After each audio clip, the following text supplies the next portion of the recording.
নমস্কার। Work education tutorial YouTube চ্যানেলে আপনাদেরকে স্বাগত জানাই। আজকে আমরা আলোচনা করব ইউনিট 14 অর্থাৎ টেলারিং অ্যান্ড এমব্রয়ডারি। আপনারা জানেন যে বস্ত্র বা কাপড় সেলাইকে বলা হয় টেলারিং এবং সূচের সাহায্যে বিভিন্ন ধরনের কারুকার্য করাকে বলা হয় এমব্রয়ডারি। আর এই টেলারিং এবং এমব্রয়ডারি দুটোকে একসাথে বলা হয় সিবন কর্ম।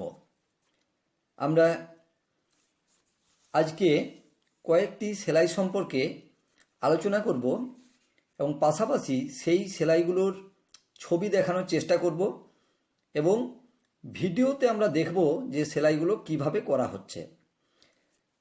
বিভিন্ন ধরনের সেলাই আছে, যেমন রান সেলাই, হেম সেলাই, ফ্রেঞ্চ নট সেলাই, বকেয়া সেলাই, সাটিন সেলাই, বোতাম ঘর সেলাই ইত্যাদি ইত্যাদি।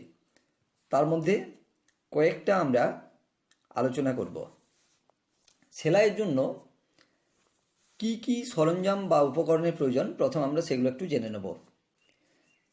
মাপ নেওয়ার জন্য ফিতে চাই, কাপড়, টেলার্স চক, কাগজ, পেন্সিল, কাঁচি, সুতো, স্কেল ইত্যাদি সরঞ্জামের প্রয়োজন। এছাড়াও আরও কিছু সরঞ্জাম প্রয়োজন হয় এই টেলারিং এবং এমব্রয়ডারি কাজের জন্য। আমরা আজকে কয়েকটি সেলাই সম্পর্কে আলোচনা করব।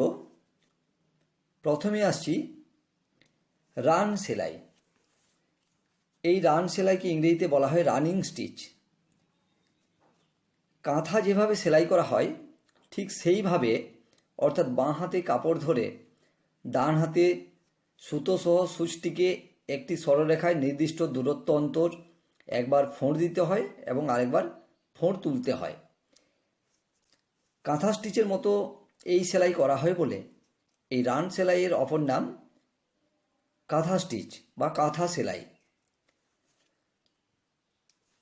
যেসব জায়গায় কাপড়ে জোড় ও টানাকুচি দিতে হয় সেখানে এই রান সেলাই ব্যবহার করা হয়।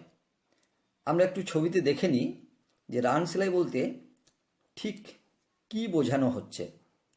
আপনারা দেখতে পাচ্ছেন যে একটি নির্দিষ্ট দূরত্বে ফোঁড় দেওয়া হয়েছে এবং একটি নির্দিষ্ট সরল রেখা বরাবর ফোঁড় দেওয়া হয়েছে। এই হলো রান সেলাই বা রান স্টিচ। একটু দেখে নিন কি সুন্দর নকশা তৈরি হয়েছে। যাই হোক, এবার আমরা একটু ভিডিওতে দেখে নিই। আপনারা দেখছেন রান সেলাই করার জন্য একটি কাপড় নেওয়া হয়েছে। সেই কাপড়ে ঠিক কাঁথা যেভাবে সেলাই করা হয় সেভাবে সেলাই করা হচ্ছে। আপনারা দেখুন যে একটি সরল রেখায় নির্দিষ্ট দূরত্বে সূচটিকে একবার ফোঁড় দিতে হচ্ছে আর একবার ফোঁড় তুলতে হচ্ছে। এইভাবে ক্রমশ ফোঁড় দিতে দিতে সামনের দিকে এগিয়ে যেতে হচ্ছে। এইভাবে রান সেলাই করা হয়। আপনারা একটু ভালোভাবে ভিডিওটা দেখার চেষ্টা করুন কিভাবে রান সেলাই দেওয়া হচ্ছে। আগেই বলেছিলাম যে কাপড়ে জোড় ও টানাকুচি দেওয়ার জন্য এই রান সেলাই ব্যবহার করা হয়। একে কাঁথা স্টিচও বলা হয়, ইংরেজিতে একে বলা হয় রানিং স্টিচ। যাই হোক, আপনারা ভিডিওটি ভালোভাবে দেখুন।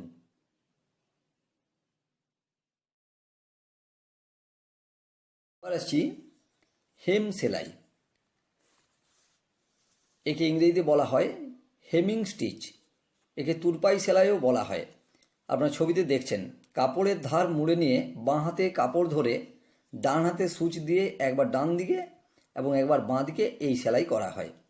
সাধারণত পাঞ্জাবি বা ব্লাউজের গলায় বা ব্লাউজের হাতায় বা রুমালের চারপাশে এই সেলাই করা হয়। আপনারা ভিডিওতে দেখুন যে একটি কাপড় নিয়ে সেই কাপড়ের ধারগুলো বা প্রান্তভাগ ভাঁজ করে কিভাবে সেখানে হেম সেলাই করা হচ্ছে।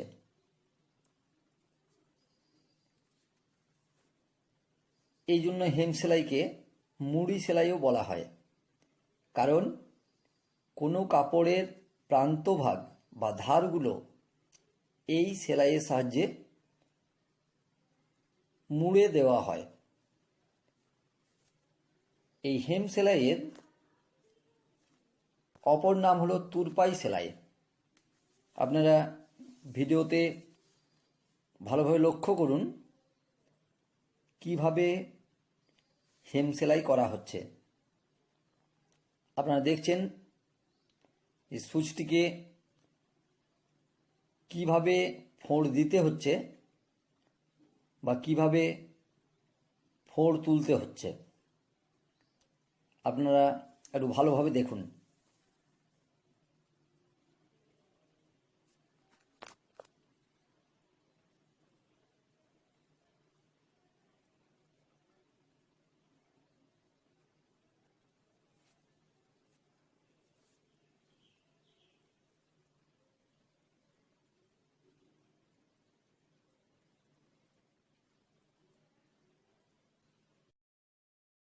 এবার আসছি ব্যাক স্টিচ বা বকেয়া সেলাই। সাধারণত যেসব কাজে একটু শক্তপোক্ত সেলাইয়ের প্রয়োজন হয় সেখানে ব্যাক স্টিচ বা বকেয়া সেলাই করা হয়। আপনারা ছবিতে দেখছেন ব্যাক স্টিচ কীরকম হয়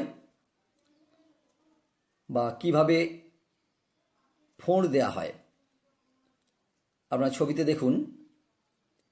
এবার আমরা ভিডিওতে একটু দেখে নিই কীভাবে বকেয়া স্টিচ করা হচ্ছে। এই ভিডিওতে আপনারা দেখছেন যে বকেয়া সেলাই বা ব্যাক স্টিচ কীভাবে করা হচ্ছে। আগেই আলোচনা করেছি যে রান সেলাইয়ের ক্ষেত্রে যেসব ফাঁকা জায়গাগুলো থেকে যায় বকেয়া সেলাই বা ব্যাক স্টিচে সেগুলো পূরণ হয়ে যায়। আপনারা একটু খেয়াল করে দেখুন যে কিভাবে রান সেলাইয়ের মতোই নিচ থেকে সুচ ফুটিয়ে একটি সরল রেখা বরাবর সেলাই করা হচ্ছে। আপনারা ভিডিওটি মনোযোগ সহকারে দেখুন, আশা করি বুঝতে পারবেন। এই ব্যাক স্টিচ বা বকেয়া সেলাই সেই সব জায়গাতেই ব্যবহার করা হয় যেখানে একটু শক্ত বা পোক্ত সেলাইয়ের প্রয়োজন হয়। এই যে প্রতিবার ফোঁড় তোলার সময় একটু পিছিয়ে এসে ফোঁড় তুলতে হচ্ছে, আপনারা দেখছেন এটা। সেই জন্যই এই সেলাইয়ের নাম হয়েছে ব্যাক স্টিচ। আপনারা দেখছেন যে কিভাবে পিছিয়ে এসে ফোঁড় তুলতে হচ্ছে। যাই হোক, আপনারা ভালোভাবে ভিডিওটা দেখুন। আপনারা সেলাইগুলো দেখলেন, আশা করি কিছুটা হলেও আপনাদের কাজে আসবে। আর যদি কোথাও বুঝতে কোনো অসুবিধা হয় তাহলে এখানে যে নাম্বার দেওয়া আছে ওই নাম্বারে আমার সাথে সরাসরি ফোনে কথা বলতে পারেন। তবে একটা অনুরোধ, ফোন করলে খুব সংক্ষেপে কথা বলবেন। এছাড়াও কমেন্ট বক্সে কমেন্ট লিখেও আমার সাথে যোগাযোগ করতে পারেন। আর যারা নতুন তারা যদি মনে করেন যে এই চ্যানেলটি আপনার কাজে আসতে পারে তাহলে চ্যানেলটিকে সাবস্ক্রাইব করে রাখবেন। সাবস্ক্রাইব করলে যে কোনো ভিডিও আপলোড করার সাথে সাথে আপনি তার নোটিফিকেশন পেয়ে যাবেন। আপনারা আপনাদের মূল্যবান পরামর্শ আমাকে জানাবেন কিভাবে চ্যানেলটিকে আরও উন্নত করা যায় বা কিভাবে আরও আকর্ষণীয় করা যায়, আপনাদের পরামর্শ পেলে আমি তা সাদরে গ্রহণ করব। যাই হোক, আপনারা সবাই খুব ভালো থাকবেন। আবার দেখা হবে পরবর্তী ভিডিওতে। নমস্কার।